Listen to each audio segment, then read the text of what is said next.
Hello, lovelies. Welcome to the Fat Joy podcast, where we talk each week about how to flourish in an anti-fat world. I'm Sophia, a fat person and professional coach who loves talking to other fat people about what it's like to live within oppressive systems that marginalize our bodies, and how we still dare to have the audacity and courage to reach towards our collective liberation and embrace our joy. Please know this is an adult content podcast, so there will be swears, we will be talking about harms we've experienced, and we will be rebelling against diet culture, anti-fatness, ableism, racism, etc. If you'd like to support the Fat Joy podcast and get bonus content as a thank you, please check us out at patreon.com/fatjoy. I am so glad you're here with us. Enjoy. Hello, everyone, and welcome back to the Fat Joy podcast. I am so excited for this guest. I'm joined today by Andy Neal, whose outdoor hiking videos, I think, got me through this last year and a little bit of the pandemic, of feeling really trapped in my own home, in lockdown, in a suburban setting. And Andy kept showing these amazing videos. You may have seen them. Hiking angrily through a forest with great music in the background. And I think the caption, correct me, Andy, was something like, going out for another stupid hike for my stupid mental health. That's like, yep. That kind of. And it was just so delightful to see the gorgeous scenery. We have to definitely talk about where you live, and how you're getting to all these amazing locations. But it was just the fact that you were out hiking, a fat man, doing this thing, being visible, being loud, being public about it. And it fueled me in a way I didn't know I needed to be fueled. So I'm so grateful that you agreed to come and chat with me about all of this. Oh, it's my pleasure. Thank you for having me. Of course. So Andy, why don't you start off by telling us a little bit about yourself? My name is Andy Neal, pronounced he, him. Currently live in Southern Oregon, where I've been in the region, at least for the last, 15, 16 years. Grew up a stereotypical city kid in Southern California and Las Vegas. No outdoor background, really. I was a city kid. I grew up going to Disneyland and walking down the strip in Las Vegas. There were places to hike, and I'm going to LA next week, and I'm planning on doing some hiking in the city at Griffin Park. And then when I go visit my family in Las Vegas, there are tons of places like in Red Rock Canyon to hike around Las Vegas. But those are things I really didn't experience very much of growing up in the city. I was very much like, not very outdoorsy, not very handy, just I love being in the city. Always been big my entire life.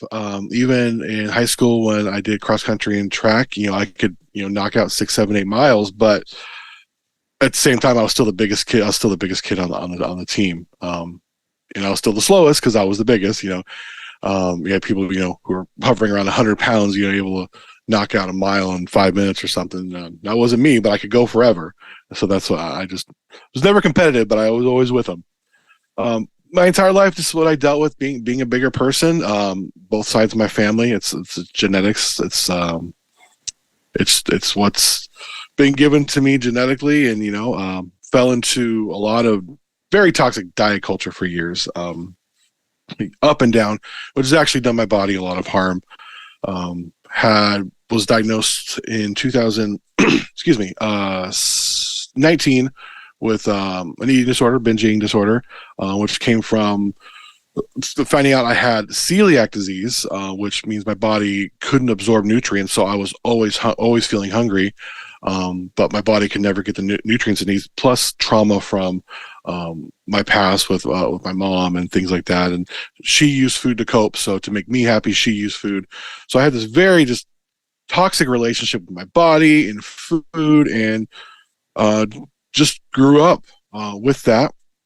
Should be noted, I was a conservative pastor for 15 years. Oh, wow. I think I forgot that part. Yeah, I started. I was a youth pastor right out of high school at 19, and did that until I was 35, 36, and then left. Not that I ever want to,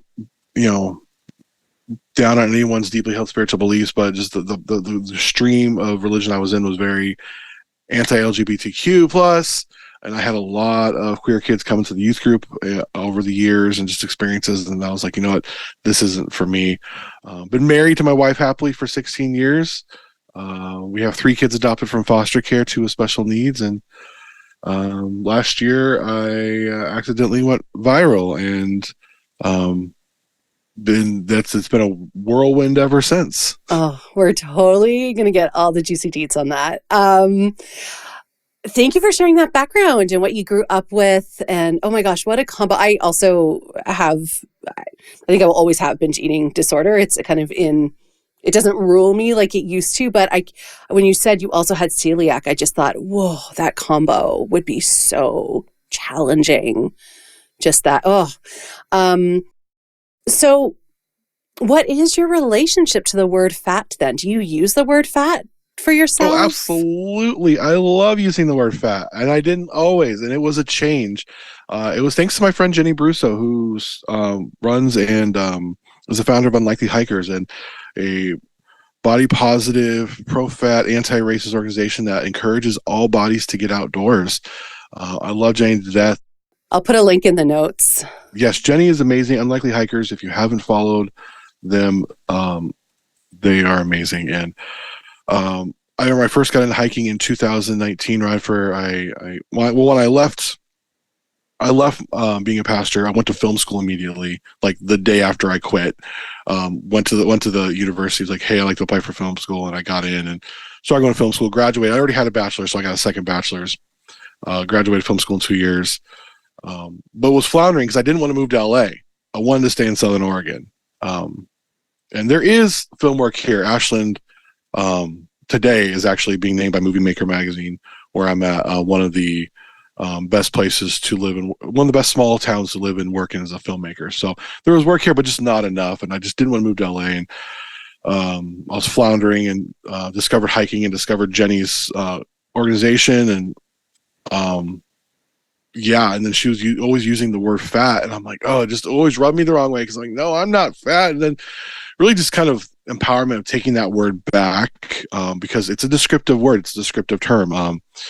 We don't say someone like, oh my gosh, you're so tall, or oh my gosh, you have such brown hair. Yeah, it's like it's ridiculous.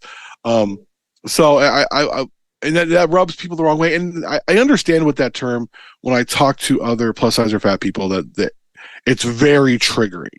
Mm-hmm. So like when I talk about it, I generally like to put fat online, at least fat or / plus size, because I know for me, when I first heard it, it was very triggering. It brought back memories of being taunted and teased as a child and as a teenager and into my adult years.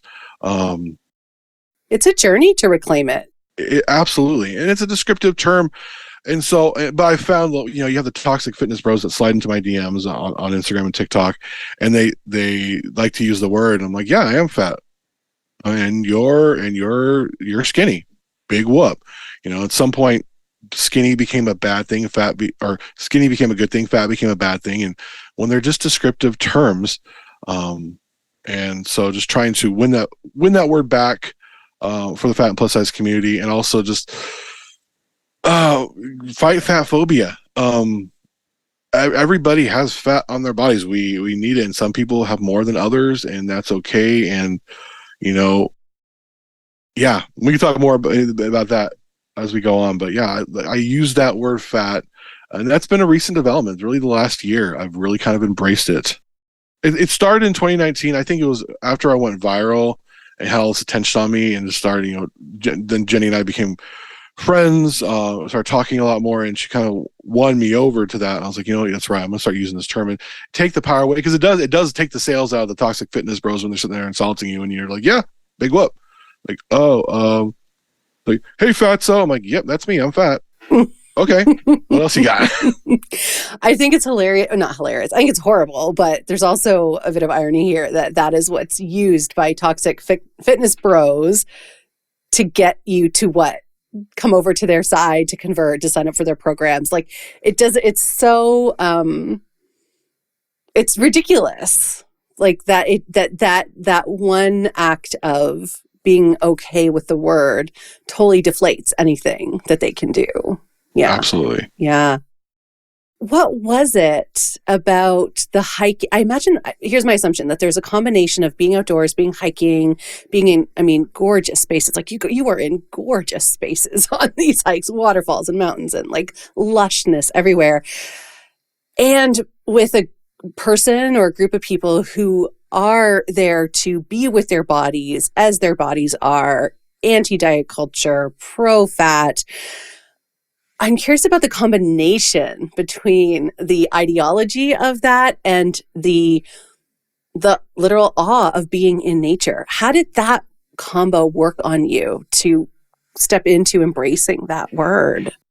I mean, honestly, when I first got into the outdoors in 2019, it was for my mental health, but I also saw it as a way to lose weight. I was still up and down dieting all the time. And it wasn't really until 2020, we're in the middle of the pandemic, that, gyms were closed, couldn't go to the gym. There was nothing to do for a while in Oregon, at least. The trails were closed, so you couldn't hike. And it was about April, May of 2020 where trails are open back up. I'm like, okay, it's okay to go hiking. Started getting out and hiking again. And then just realizing, this is the body I'm in, and I can do these things, and this feeling of being connected with my body and the outdoors, that we are nature, that I am nature, and I'm a part of nature, and it's all connected.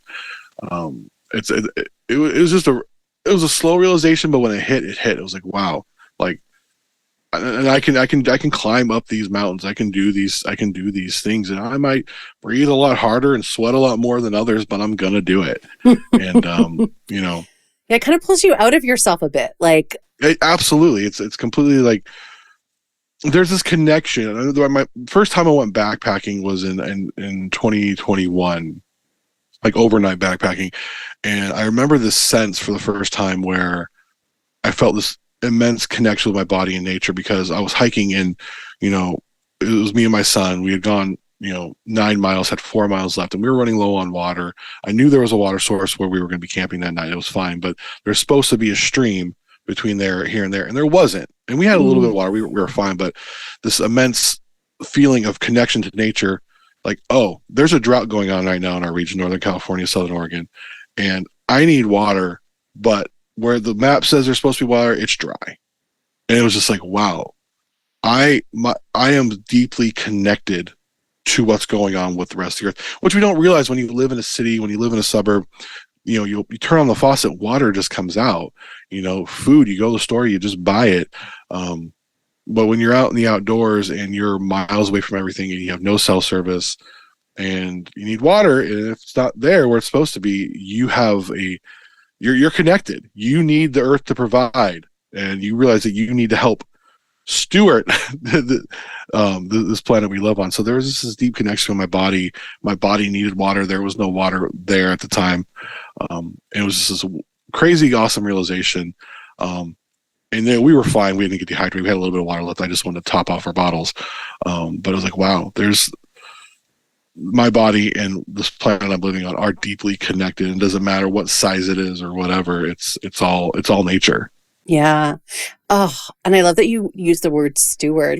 This is not a climate crisis podcast, but there is that feeling. I used to do a lot of outdoor backcountry, and that was what I always felt. I always felt, wow, I am infinitesimally, I can't even say it. I'm very small in the grand scheme of things. And I am also one with it. Like there's nowhere else I get that feeling of full connectedness and also of my own insignificance as when I'm out in the middle of the bush and, I'm a one-day paddle away from any kind of help or support. And it is the land and me. That's it. Yeah. Yeah. And again, I have opinions about how when we don't do that, how we get really disconnected and care less about what's happening to our planet, ecologically. So I think that's another thing your videos do, is it in a big way reminds people of what we need to be doing better for what we need to be protecting. So you said a year and a week ago, I think your videos went viral. But before we go there, I really am curious, how did you even start doing the videos? Because you started hiking, you were still kind of in weight loss mentality, you were doing it for your mental health, and then a shift happened. And then when were you like, oh, I should record myself stomping around the woods? Like, how did that happen? I've always loved social media. Social media has always been my thing. My wife and I met on MySpace, like to date it. Yeah, we met on MySpace. I was living in Las Vegas. She was in Oregon. And so I've always been like very much the latest social media, what's on, I'm doing it. So, I was a part of my work in film school was working a lot with social media. They were it was the degree is actually digital cinema, so we were learning about digital platforms and that sort of thing. And I actually did my graduation thesis was actually on cinema and video production and social media as a platform. I did a whole thing on it, and just during that time, I really got into Instagram. Started growing my Instagram. Just anything that would stick. At the same time, I love Disney. I did a Disney podcast for 7 years. Wanted to be a Disney influencer, which, I kind of am now. I'm the fat outdoor Disney guy. People tell me yes. Perfect. You got it all. And so I was always in those spaces. I had a lot of Disney influencer friends in LA. So really, I just really immersed myself in the social media space. In December 2019, when I discovered hiking, on my first hike, I was like, this is it. There's this TikTok that audio that says, well, this is gonna be my personality for the rest of my life. And that was it for me. Like, I'm hiking, I'm like, well, this is gonna be my personality for the rest of my life. And I changed my name on my handle on Instagram like that day to Andy Films and Hikes. It was just my name before, and it was Andy Films and Hikes. This is what I do. I love film, I love outdoors and hiking. And everybody thought, oh, it's just Andy's, the face, he'll get out of it. But just fell in love with it and just started filming waterfalls, a lot less of me in it. A lot of just, here's just a pretty waterfall. Here's the mountains. Here's this, putting it on Instagram, a lot of pictures.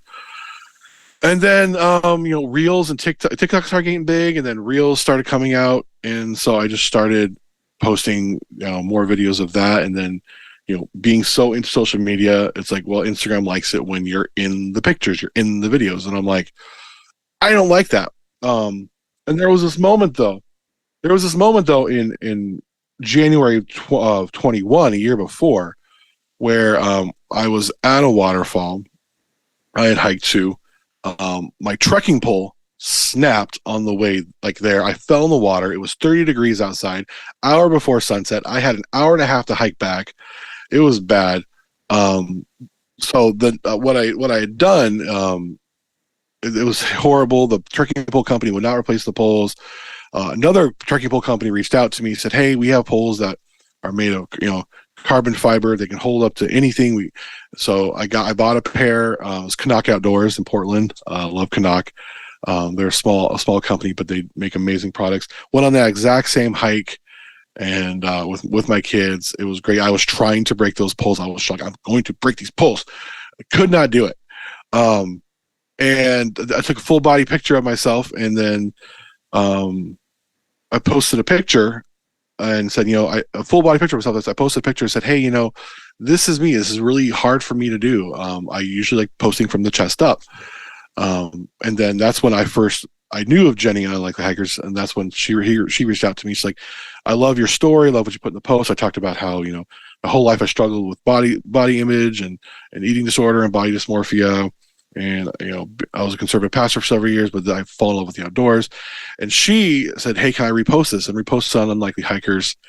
And I had gained like 1,000 followers that day, which I thought, I was like, oh my gosh, 1,000. That's it. That's it. That's it. I've made it. Call YouTube. I'm an influencer now. But from there, it was a slow, okay, I post a full body picture of myself. Started doing that a lot. I was seeing there was a lot of engagement with doing that. Started doing the videos with me, and just me hiking. And so I started getting the attention of Columbia and other outdoor companies. And then July of 21, I said, I'm looking at the plus size landscape, the fat fashion and outdoor landscape. I'm not seeing a lot of dudes. Yeah, no, there's not. And I'm like, you know what? I can do this. So in July, late July of 21, I said, I am going to be a plus size model. I put it on my Instagram. I'm like, putting this in the universe. I'm going to manifest this. And then my first job ever was 3 weeks later. I'm in the gorge between Washington and Oregon with Columbia Sportswear. Whoa, that was your first job? That was my first job, was Columbia Sportswear. I had worked behind the camera. I had worked on sets. So I get there, they have the film and photo crew. I'm sitting there trying to set up C-stands and stuff. I'm like, no, you sit over here. I'm like, oh. You're the talent. Exactly. Like, no, you're talent. You sit here. And it took off from there. And then Columbia wanted me to start doing some social media stuff for them. And then Eddie Bauer called, and I just started getting more and more confidence, start posting more and more pictures. And I'm like, okay, I'm going to be a plus size model. This is what I'm going to do. Models. I'm looking at other models. What do I need to do? I need to have a good Instagram presence. So just post videos of myself. And so I kept posting more and more, trying to find something that would get traction. I think at that time, I don't want to say only, but the most views I had on a reel were like 5,000, which I had 5,000 followers. So that was fine. But then this whole, the beginning of last year, going for a stupid hike going for a stupid walk for my stupid mental health came out. And I'm like, oh, I could put that on its head, just do a stupid hike. It'll be funny. And I dropped off my daughter at her school. Her school's right by the river. And there's this nice little, Bureau of Land Management, which manages a lot of the federal land in our area. Nice little place, a river place with a few trails. I'm like, I always have my tripod with me. I'll put my tripod there. I'll set up a few shots, 5 different shots of me just looking silly and hiking. I had all Columbia gear on. Like, Columbia will love it. It'll be great. And, maybe, they'll want me to come back for another thing. I posted it on the 4th of January, and it did really well. Like, oh my gosh, like from the time I drove from the river back to the house, it was like 10,000 views. I'm like, oh wow, this is great. 10,000. Like, I've made it. And then it just kept going. And it's like, okay, it got to 100,000 views. I'm like, oh, this is awesome. And then that weekend, I'm like, oh, I do have TikTok. Everyone's talking about the TikToks. The kids are doing the TikToks. I'll just repost this on TikTok. I totally, it had the Instagram watermark on it. Posted on TikTok. And on TikTok, it just went boom. Like 0 to 1 million in like a day. And then Instagram was like, oh, wait, that same video is getting traction. And all of a sudden started getting traction on Instagram. And so it went from, that weekend, I think it ended the weekend at 200,000. That when I hit 200,000, I was going so fast, I realized, oh crap, this is happening fast. I took the kids. I'm like, we're going up to the snow where there's no service. We're gonna walk in the snow, hike in the snow. I'm just gonna think for a while. What were you you wanted to think about what? What's about to happen? I just had this feeling like it happened. It was happening so fast. I'm like, I just need to get out where I'm not looking at my phone and just like kind of come back to me, like come back to yourself. Exactly. And your family and like that grounding. And so did that, came back, and the next day it was like, oh, it's hit 1 million. And then it hit 6 million on Tuesday, and that's when the news stations started calling. Oh my God. I didn't know it got that big. I didn't know it was like news where. Yeah, it got local news, but it got picked up by all the, like, there's local news, but then there's all the affiliates, and they picked up the story. So like there are people calling me from like Memphis, Tennessee, and like, Portland, Maine. I'm like, oh gosh. And then it ended up at like 33 million views. And at that point I was like, wow. And then the followers, I went from 5,000, 55,000 at that point in 3-4 weeks. And it was just, it was awesome. It was overwhelming. And then I went viral several more times and went from 55 to 175,000. And now, like in my own town, I can't go out without getting recognized. Neither can my wife. Is that good or bad? I love it. Yeah. I actually do, because when people come and they talk to me and they recognize me, I had this happen. I was in Ross shopping for shoes for my son the other day. And this big guy, he was probably, I don't want to speculate on weight. He was like 6'4". He looked like he used to play for like the Raiders, like big guy, way bigger than me. He comes up to me, I'm like, tats all over his leg. I'm like, he comes up to me like, oh, what does this dude want? I'm 6 feet, I'm a big guy, but this guy's like, he could like pop me into the ground like a nail. he's like, "Hey, I love your videos," and shakes my hand. I'm like, "Oh," it's like Oh, me and my wife got a big fig because of you, and I'm like, and it was just like the sweetest thing. I'm like, oh wow, like this, and I love it because I hear these stories from people. There are times where it's like I need to go to the grocery store, so it's like, well, we're gonna mask today because I'm gonna pretend like I'm worried about the pandemic here. Put on a hat because I need to get in and out. yeah, not be stopped by people. And not that when I'm stopped, I'm gonna talk to you because I know me. I want to hear. I'll take the selfie. I'm gonna do all the things. So it's been hard on my wife because she just it happened, and she's very much introvert. I'm introverted too, but she's very much a quiet person. And the first time it happened to her, it's like, "Oh, you're Andy's wife." She's like, "I'm Lindsay. I'm not Andy's wife. I'm Lindsay." And so she's got more used to it. I'm like, if you want me to, anytime you want me to stop this, I will. She's like, "No, I love that you're happy and you're able to provide for our family this way, and you have total flexibility." What I don't like it is when, like, I go out and I'm hiking and someone takes a picture or video of me and does introduce themselves, and I find that on the internet and I have no idea. Like, oh, they were taking a picture of me. That's creepy. I would feel very creeped out by that. And I'm very much aware, cognizant of my family and that sort of thing. I always encourage people, online, like, hey, if you see me, come say hi. Don't just take a picture of me. Don't tweet about it. Say hello. We'll take a picture together. That'll be awesome. Don't be nervous. I'm fine. And it's tough because there was one time I was hiking with my kids at a very remote waterfall, like remote. I go out there, we're enjoying it. There's no one around. All of a sudden, I hear, "Hey, Andy!" I'm like, "What? What?" This dude's coming down the hill, the waterfall. Like, "Hey, yeah, man, I was just driving through, and I knew this waterfall was here, so hiking, and then I saw your car. I saw your car. My car is in my first viral video. And I'm like, "Oh, I knew you were here, so I wanted to come see you and say hi." It was great. He came, take a selfie of the waterfall. He was there for like 10 minutes and left. And then my daughter's like, "We can't go anywhere." And I'm like, "Oh." Oh my gosh. How old are your kids, Andy? My daughter is just turned 10. My son is 13, and my oldest is 15. Wow. I'm very impressed. I'm a new stepmom. I have a 12 and 14-year-old, and we can't get them to do anything. How would you get your kids out hiking with you? All our kids want to do is be on their devices. They don't have devices. We've my oldest two have special needs, so we're very, very careful with that. And my youngest, she's a hippie. She's such a hippie, and she loves the outdoors, walking around barefoot. If she sees a river or lake, she just gets in. It doesn't matter how cold it is. So she loves it.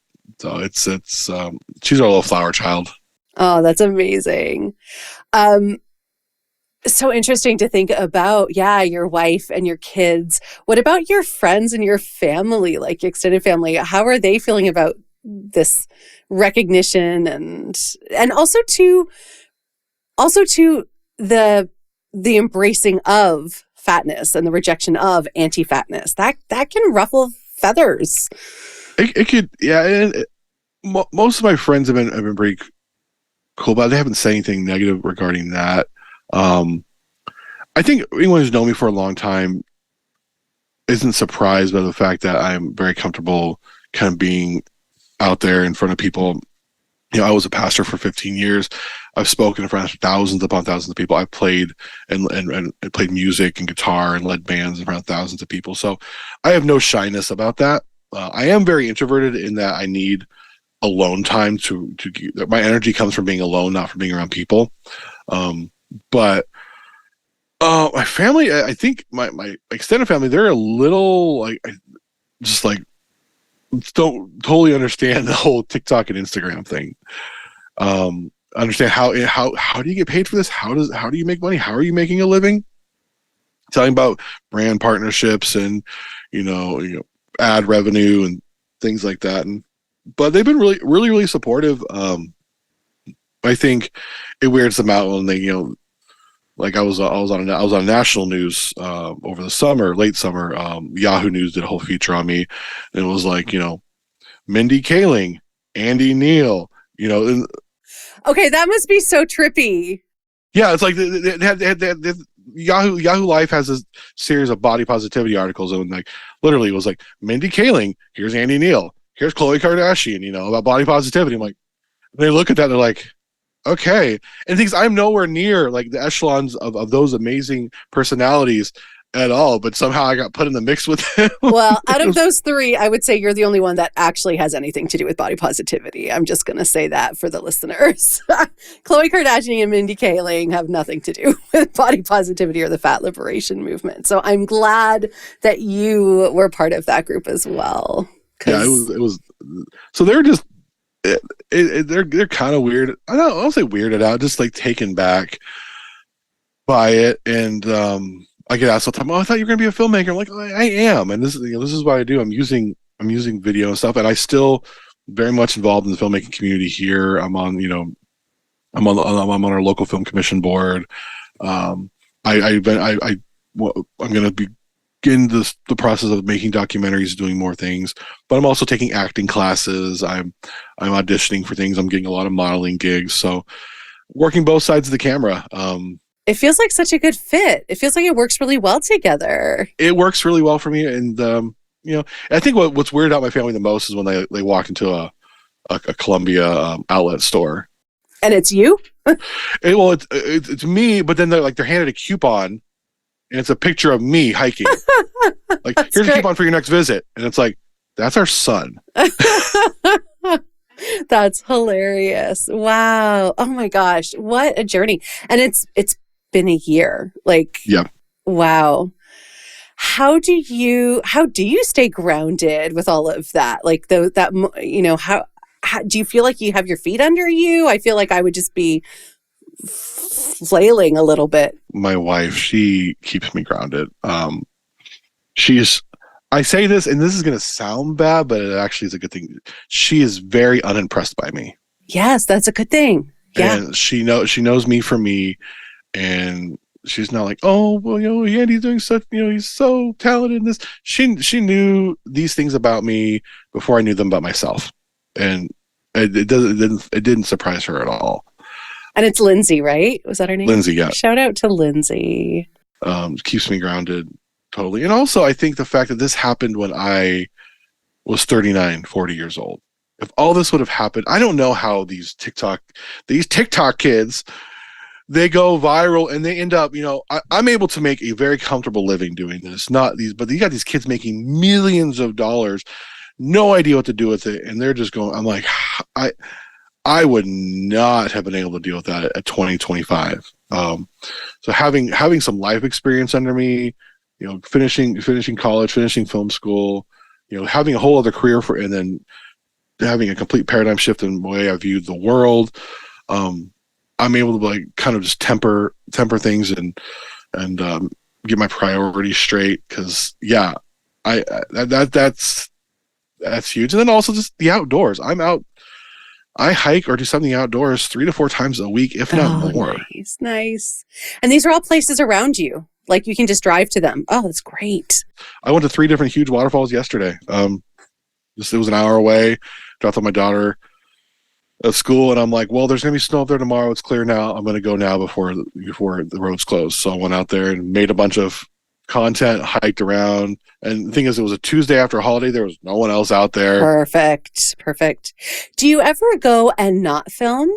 I'm curious about if film takes you out of the moment at all, or making content takes you out of the moment. I do, and it's hard for me not to, because there's this drive to always be creating content. But sometimes I don't not take my phone with me just because safety.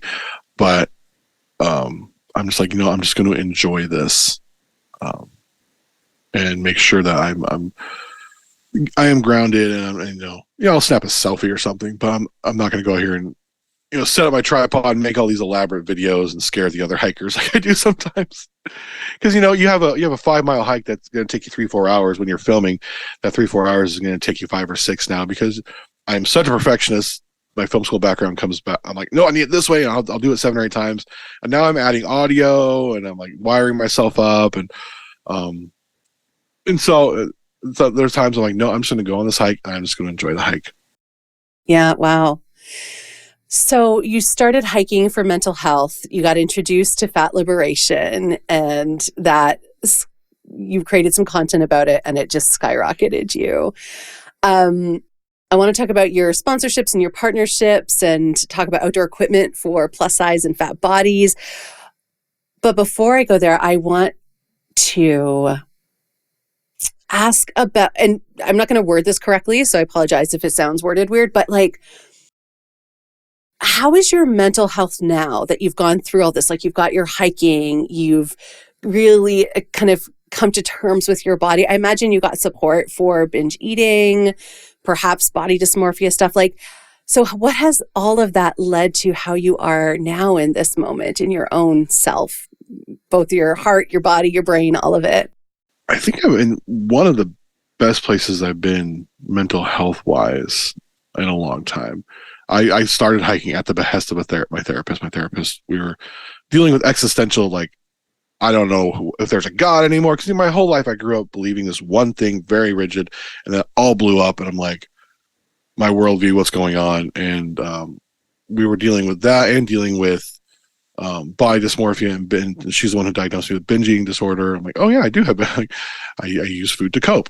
And we were talking about, finding something. I just felt this need, like, I don't want to go into another religion just to go into another religion. I feel like I need this connection. I lost this connection with something bigger than myself. And being in Southern Oregon, being in Ashland, she was like, have you considered the outdoors? Have you tried hiking? I'm like, okay. And that's what got me into hiking. And, the pandemic kind of blew a lot of stuff up. We weren't able to do counseling and therapy, and I'm currently looking for a new therapist right now. But I'm at the best place I've been because I'm cool with myself. Yeah. I can read the comments from the toxic fitness bros and be like, oh, you need to tell me, they say, oh, you need to get in the gym. I'm like, I was in the gym and I went hiking yesterday. Mm-hmm. Okay. Big whoop. Like, it's that whole, like, let me look at your body and tell you about you. It's like, no, my outside body doesn't convey anything about my actual inner anything. They say, oh, you need to watch what you eat. And I'm like, well, I'm very cognizant of what I eat because of binge eating, my binge eating treatments, and how I'm just very cognizant of what I eat. And also, I have celiac disease. I'm constantly reading every label of everything I eat because I don't want to get sick. So it's not about that. Every body is different, and for different reasons we are the way we are. And just because you think I need to do zero carbs and do your particular program, and I get hit, oh gosh, all the freaking time. Well, the people, because they see that I'm an influencer, and so they want to be the trainer who made the fat hiking guy skinny. Oh no! So they're constantly, and I've called them out a few times, and they get real mad. And it's like, I'm sorry you're mad with your 400 followers, whining about this. Nothing against anyone who has 400 followers, but they're trying to get big on my success, on their version of what your success is. Or like, no, I see what you mean. Sorry. Yeah, like, it would be success to them if they had you, like, lose a bunch of weight as a client, but they're capitalizing on your success, you just being you. Yeah, exactly. Oh, that's so insidious. Oh, it is. And gross. But it's I'm really in a good place right now. I'm very intentional about what I'm doing for exercise, what I'm doing for hiking. Exercise wise, I'm training. I want to do some peaks this year, and so just my goal is not to lose weight. My goal is to get stronger in my back and legs because I'm going to climb up 10,000 feet. I'm going to do these things that I don't feel like I'm strong enough muscle wise to. So I'm training these particular muscle groups. I'm doing these things, and I'm not striving after the calorie count or the scale. I always say you're not identified by numbers. Numbers do not define you. Yesterday I was out for 6 hours hiking. I only ended up hiking only 3.5 miles, which is average for me. But I'm like, oh, I was out for a long time. But I was sitting there just staring at a waterfall forever, enjoying it. Like, this is awesome. There's no one else here. So I'm really in a good place. I think what I really want to focus on when I'm looking for a new therapist right now is how to deal with this massive life shift. Going viral, being recognized, not only that, but from the time from 2017 when I left my old career and faith behind, went to film school, I was still dealing with that whole transition of my life. this was all unplanned, but it's happened and I'm thankful for it. But, I don't want to have some weird breakdown where someone says hi to me and I'm not in the mood. And I want to be able to learn how to cope and deal with, I am recognized in the public. People see me and put their expectations on me for, whatever or whatnot. And that's hard because everyone just wants me to be the version of me they think's best for them. Ooh, that's wisdom right there. Yeah. And I have to be the best version of me for me, not for them. And I disappoint people and people unfollow me, and that's fine. And so just learning to deal with that I need to worry about myself and my family, and then everyone else, as long as I'm being loving and kind and accepting all people, I don't have to fit into their box of what they think I should be. I'm just going to underscore that. Yeah. And it reminds me of, I heard Brene Brown. I'm not sure if you're familiar with her work. She's a social worker, sorry, who's written lots of books, does a lot of work around vulnerability and courage, and just really brilliant, and has a couple podcasts. But she talked about how, because I think she had a question like this, because she started to get really famous really quickly. She was just like an academic working, doing her thing. And then her book started to get noticed, and now she was on Oprah and became massive. And she said for her, what was really helpful was she took a 1 inch by 1 inch piece of paper. And on that piece of paper, she wrote the names of the people whose opinions she cared about. And if your name was not on that paper, she did not care. And I heard that years and years ago, but it's always stuck with me as that permission to these are the people who matter because they know me, they know the truth, they know everything that's going on. So everyone else's stuff, that's their stuff. I don't have to shift for them. So I really hear the tension that brings up, though. That's a hard thing to hold both. Yeah. And knowing so much of the thing I've struggled with my entire life, my body, is a large part of why I do have this platform now. Yes. Oh, yeah. What's that like? That truth. That's trippy. It's weird because people are looking at me I get it from both sides. Oh, he's not that fat. Well, you're not that plus size. I'm like, what do you even do with that comment? I know it's one of those weird ones. And then there's fat phobia within the fat plus size community. Oh, he's not fat enough. Yes. And then other people are oh, he's how's he's being the way his body is. It's unsafe for him to be out there. He's encouraging other people, and I'm like, and right now, going into the gym and being very intentional about some workouts, I've noticed my body's changing a little bit. I'm like, oh my gosh, am I gonna look too small? I'm like, there's no way. I know my body. I'm 350 pounds. Skinny is not in the realm for me at all. It's not happening. But it's and just constantly having to be living up to other people's expectations of what fat is, or am I fat enough? Am I not fat enough? Which is ridiculous.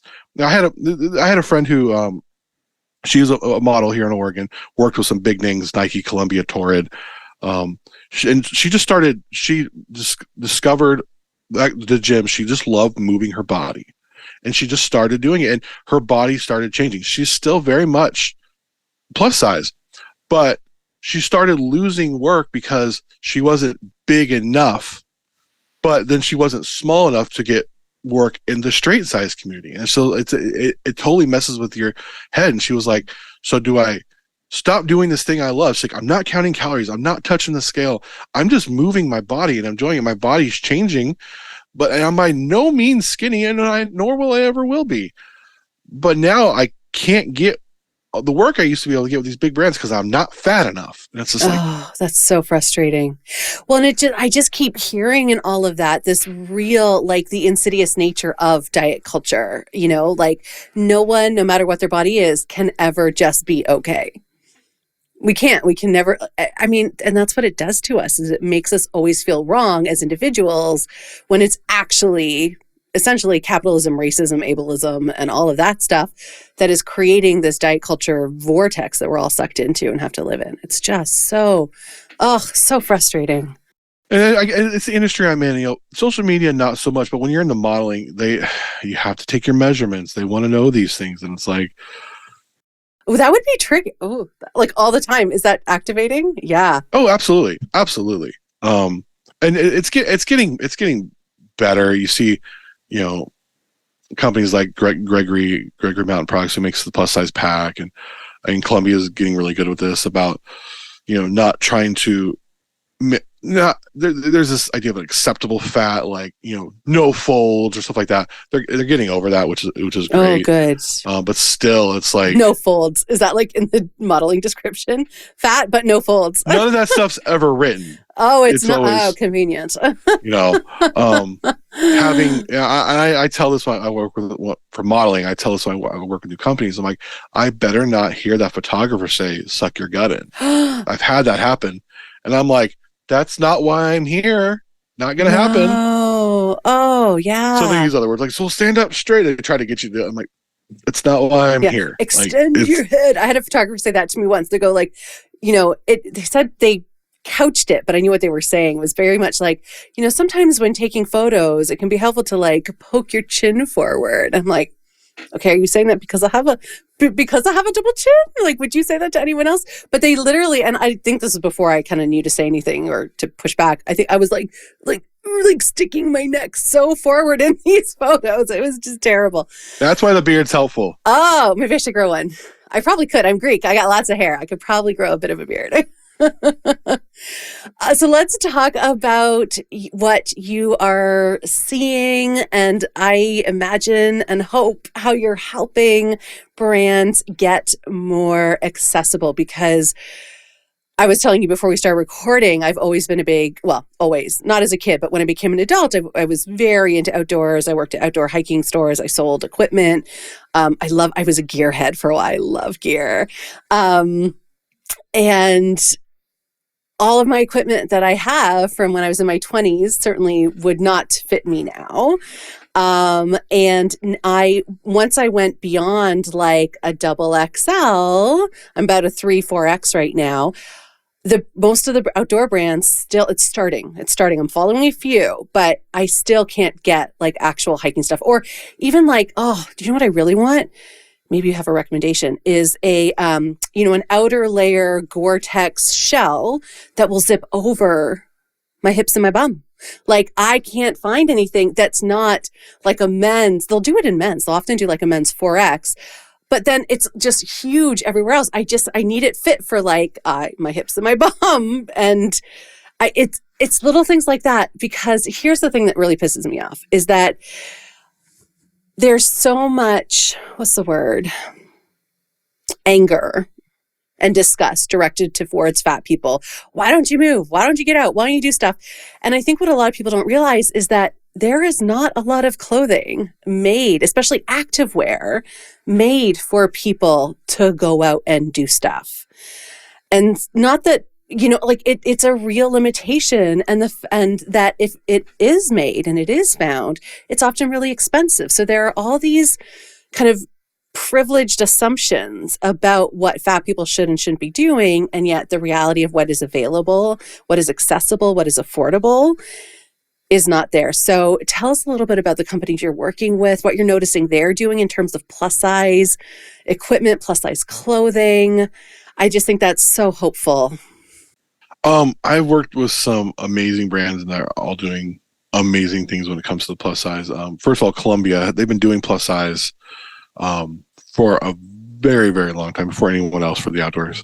But like for men's, they go up to 5, 6X. For women's, 3X. That is changing. Good. They're going to go larger than 3, because their 3X is a bit of a small 3X. Yeah, I know a lot of women who will buy the men's Columbia because that's what I did. Yeah. Yeah, and that is changing. But the thing that with Columbia that is key, and that every company needs to do this, they have a senior merchandiser for their plus size line. She is plus size. Andrea Kelly, she was voted by Outside Business Magazine as one of the most 10 most influential people in the outdoor industry. Her and Jenny Brusso this year, who are friends, and they're both friends of mine. and she is changing the game and changing the narrative in the outdoor fashion community. She is a fashionista herself. She's worked with many other brands, but she's always loved the outdoors. She's been on my podcast, and she's the one who brought me in. She's the one who brought me into, found out who I was, and brought me in my first modeling gig. And she is amazing. And that I think that's the key. If brands want to really work with plus size people and make plus size clothing, you need to have fat people designing it and working and telling you their needs. Shocking news, right? Yes. You want to design for fat people? Talk to some fat people. Yeah, I'm thinking not just like have them working with it. Like there was one pack company, not Gregory, another pack company who they wanted us to test out some packs. And this is before I started working with Gregory, and they did a round table with a bunch of fat people, and it felt very performative. Oh, just like tick a box. Yeah, and whereas, with Columbia, they have someone there working, in their offices as a senior member of the design team who's in charge of all this. Gregory Mountain Products, they worked very, very closely with Jenny Brousseau, consulting what do fat people need, and then they discovered me, started working with me, and are constantly asking questions, constantly for every new pack. I was in Salt Lake City at their headquarters a few months ago, back in October, and they were talking about a new pack design, and it was me and Jenny and their designers, and we were just going through stuff like, hey, here's this and that and this and that, and they are very, very sensitive to it. And it wasn't performative. It wasn't checking boxes. It was like every step of the process, from design to the launch to marketing, was very much what do we need to do? What's the right terminology to use? Like they the companies, a lot of companies are grappling with the word fat right now. I don't think a lot of the companies are ready to use that word yet, but they're wrestling with that term, which is a good thing. So yeah, Columbia Outdoors has been great. Gregory Mountain Products, amazing. They have not just a plus size pack, they have several and more. I wish I could talk about the ones that are coming out. I've been embargoed, so I can't, but there's tons more coming out.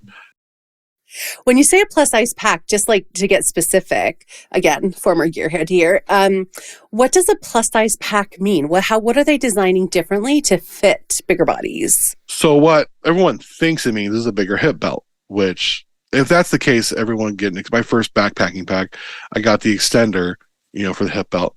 It's great, but broader shoulders, able to reach over, get your water bottle. You're a bigger body. Be able to, they have a little, like the Gregory packs has a little thing you can grab it out this way right here. All kinds of longer torsos, all kinds of things.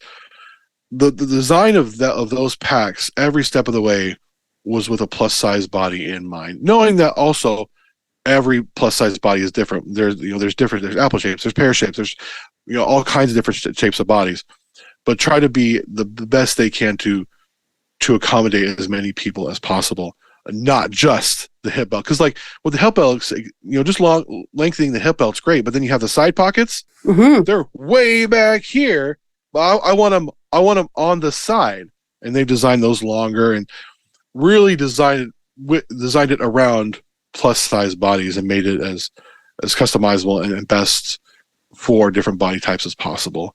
With the hip belt, with adjustable torso legs, wider shoulders, all kinds of the venting in the back because you sweat. And so which has been huge. And Gregory goes up to 6X. Oh, that's great. That's wow. Well done, Gregory. Include a link to them too. Gregory Packs? Mm-hmm. GregoryPacks.com. Amazing. Very cool. Yeah. So when you work with them, what does that mean? Like, are you a model for them? Are you? For Gregory specifically, I've done modeling for them. You'll probably see some of my stuff out like in REIs come spring and summer. Modeling, I'm one of their ambassadors, so I do a lot of social media. I was Pacific Crest Trail Days. I was there at the table. That was insane because I was like their celebrity at the table, and it was just constantly walking through, and everyone saying knows who I am. I have no idea who all these people are, being at a hiker event and everyone knows you, and it's like that was surreal. Leading hikes with unlikely hikers. They partner with unlikely hikers, so leading hikes with other plus size folks. All kinds of stuff. Columbia is modeling, and I do a lot of social media stuff with them as well. About to do some more social media stuff with them. Columbia's featured me on their social medias, answering questions about plus size hikers. Columbia's done an amazing job of really utilizing me and really being sensitive to it. And thanks a large part to Andrea Kelly, who really is. Columbia did a very good job when they hired her. And the thing is with Columbia, their founder, their president, who passed not too long ago, she was a plus size woman herself. I know. I used to work at a store that sold. It was actually called Columbia River Trading Company. Was the store I worked for, and we sold only Columbia. This was back when I was in university, and I always loved like the mythos of what was it? It's like Mama something. What's her name? Boyle. Yes. Yeah, the Boyle it was like family. Mama Boyle or something. And so there's this real like mythos around her. But yeah, she was like, she was a plus size woman, right? Yeah. Yeah. And so I've got a long history with Columbia as well. And I'm just so happy to hear they're now going to expand their sizes. That's really exciting because they are one of the more recognized brands. They're really accessible to get, which brings me to, I'm curious if they're thinking about, because again, having worked in those stores as someone who would be then selling their merchandise, are they training retail staff how to work with larger bodies? Because I think you can make all the beautiful equipment, but if you have people who make fat people feel gross and ashamed when they're selling it, that's not going to work. Is there any conversations around that happening? What happens in the retail space? There isn't, but it's something that it's being addressed because you walk into an outfitter, an REI, and it's very embarrassing. It's Gregory's done a good job with pack fittings when they train someone how to fit someone for a pack about that regarding that. But yeah, it can be humiliating. That's something that's industry wide needs to happen. How retail associates deal with large people in larger bodies, and the thing is for so many. And this is industry-wide plus size fashion. For so many, you can't get the plus size clothes you want in store. You have to order online and then hope they have a good return policy if it doesn't fit. Yeah. It's a conversation that needs to be had, and I've heard it brought up. And the thing is, where you get into trouble is you have these companies selling. They have their own outlet stores, but then they're selling to not only the REIs and the other outfitters, but then the sporting goods companies and this and that. So it's going to have to be a cultural thing within the fashion and outdoor industry that we need to treat all bodies the same. Because there've been times I've been in a store and I said, hey, I remember specifically, hey, I'm looking for the belt in this size, and the dude was like, oh, excuse me, that's in the plus size over there, and I'm like, oh. I'm sorry. And at the time I was kind of border like, oh, yeah. Okay, I'm sorry. I'll go over there. And it was all about tone and inflection. Like, I'm sorry, I'm too fat for your section of the store. Right. Oh my God. Yeah, you're right. I hadn't quite thought about it in that way. It really is about every human doing their own work around internalized anti-fatness. Okay. Yeah. We're back to the bigger picture mission of the world changing. Yeah. I'm so glad you're doing this work. I'm so glad companies are having these conversations, hiring fat people to help them create their plus size equipment and clothing. Oh, I feel hopeful. I feel really hopeful about it. It's great. Yeah. It's been amazing to watch. It's amazing to be a part of it. And it's been kind of a whirlwind. So yeah. Well, and you have a podcast too, Andy. I don't want to leave, and I'll include a link as well to it. Tell us about your podcast. Oh, the Hiker Podcast. I don't produce as much as I'd like to anymore. It used to be every week. Now it's probably once or twice a month. But podcast where I talk to other outdoor people and hikers about how hiking has changed them and how they're changing the world around them. Admittedly, if you listen to the first season, you can tell I'm still very much entrenched I started in the middle of the pandemic, still very much entrenched in, kind of diet culture, talking about, I started hiking and I lost this weight. And it was like, then I realized, oh, this is not what it's about. So if that's triggering for you, don't listen to season 1, please. But there's 5 other seasons where I talk with all people who have done the Triple Crown of hiking. They've hiked all over the world. Many in the plus size hiking and fat hiking community. Jenny Brusso, Andrea Kelly, all over the spectrum. And it's just it's been a really great way for me to connect with other outdoors people, and a very diverse group of outdoors people.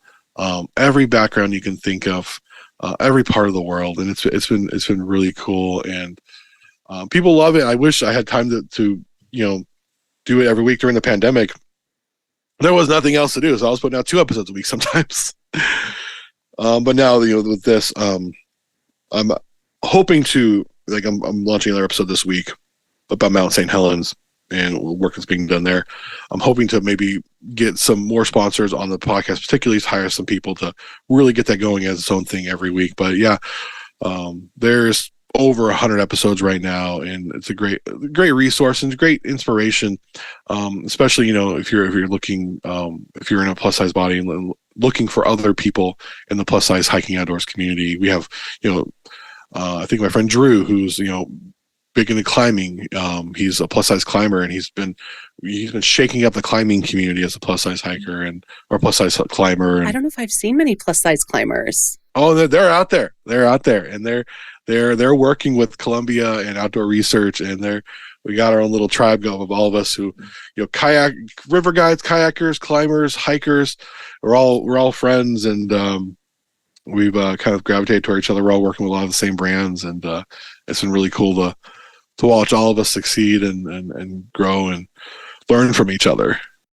Yeah, I mean, I had a memory come up for me when I started working at the outdoor store. It was called Hiker's Haven. I remember a family member saying to me, "Aren't you embarrassed selling outdoor hiking clothing, like clothes and packs and equipment, when you're as big as you are?"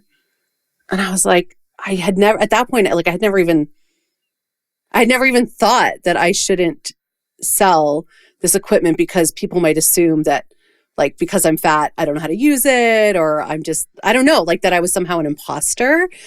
And that memory just popped up as you were naming all these people and talking about your podcast, as how I imagine a lot of fat plus size people have probably had to go through similar journeys to get to where they are to now be so able to be hired. They've had to really push through a lot of stuff to be visible as in plus size bodies, doing what typically plus size bodies aren't supposed in quotes to be able to do. Yeah. I'm constantly to that point, Jenny Brusso, I keep coming back to her, but she was the OG. She really blazed trails. She did the work. She was featured in the New York Times, all this amazing stuff. And people are like, "Oh, Andy, Jenny and I will do events together, hikes together." And "Oh, you two are so great." And I keep telling everyone, I am standing on her shoulders, because she did all this work for years and struggled and was fighting with brands and fighting with the culture, that I just come in here, I do a stupid hike for my stupid mental health, go viral, and I'm getting all these. It's because of her and what she did, and then she put me on her platform as well. And others have done so much work that's taken a toll on their mental health, on their relationships, to make not only the outdoor industry accessible for fat people, but the fashion industry in general. You're calling out brands when you go to a photo shoot and they photoshopped your neck a little bit in. It's oh no, that's not cool. Things like that. And it happens. And you got to read the fine print with your agent when you sign that stuff, what they're allowed to, not allowed to do. And well, what does it mean? What do you mean by touch-ups? Right. Oh, sneaky. Yes. Yeah, making your body more palatable. Ugh. Wow. Brilliant, Andy. I want to end off with how you stay connected to joy. What allows you to really stay connected to that feeling, turn towards it, choose it? What works for you? The outdoors. That's hiking, the outdoors. I mean, I live in an amazing area in Southern Oregon. I could be at the river in 5 minutes. There's so much not just going out and hiking, just going. I have a spot right by where I did the viral video. That's people. I'm not hiding it from anybody. It's got, millions of people have seen it, but no one ever goes out there. So I just sit there on a rock or a river, and I enjoy and just stay connected with myself and the outdoors. And yeah, it's been the outdoors for me. It's really, the outdoors has changed my life. If the outdoors is the one place that doesn't care about my body size, the outdoors is the one place where bigger is better. I love going. You go out to the redwoods. It's like, oh, nobody cares that these trees are so big. And Lila, and I got pictures of me next to these redwood trees. It's only 2 hours from my house. I look tiny, and that's amazing. I'm like, this tree's 1,000 years old, and I look tiny. This is awesome. I never look tiny in front of anything. I love that. Yeah, it doesn't care. You just get to fully be you. It's like it strips away all of the layers that we put on that are so meaningless, really. And you're just you standing on this earth. Yeah, amazing, Andy. This has been such a joy to talk to you. Thank you so much. And I feel like I've learned from you, and I'm going to keep following you. And I'm so excited to see how you're part of this conversation and these actions that are shifting outdoor accessibility for all bodies. Thank you so much. My pleasure.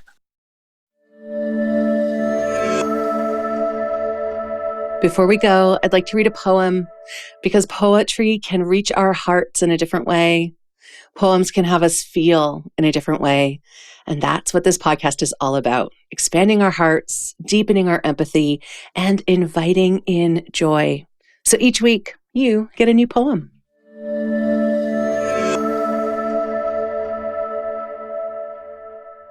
Fully inspired by my conversation with Andy Neal, this poem by Dagny Forrest really evokes the lush mystery of being in the woods, when you're surrounded by trees and earth and ancient wisdom.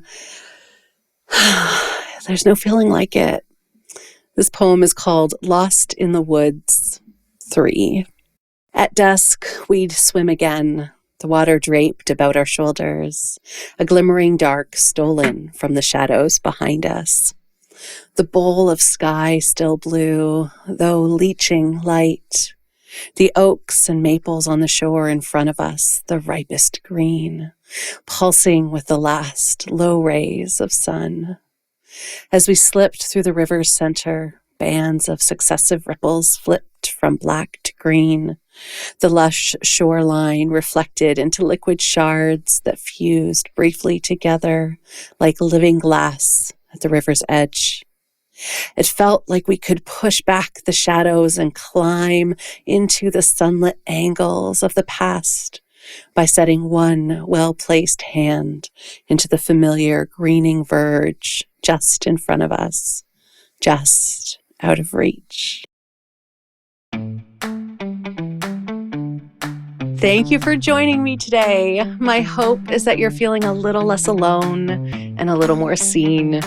So until the next episode, you can find me on Instagram at fatjoy.life, on YouTube at youtube.com/@fatjoy, and on Patreon at patreon.com/fatjoy. Please do check out the show notes for how you can connect with my amazing guest and for the links to the poem. All right, lovely. I am sending you off with my best wishes for an abundantly Fat Joy day, and I look forward to talking to you again soon. Bye-bye.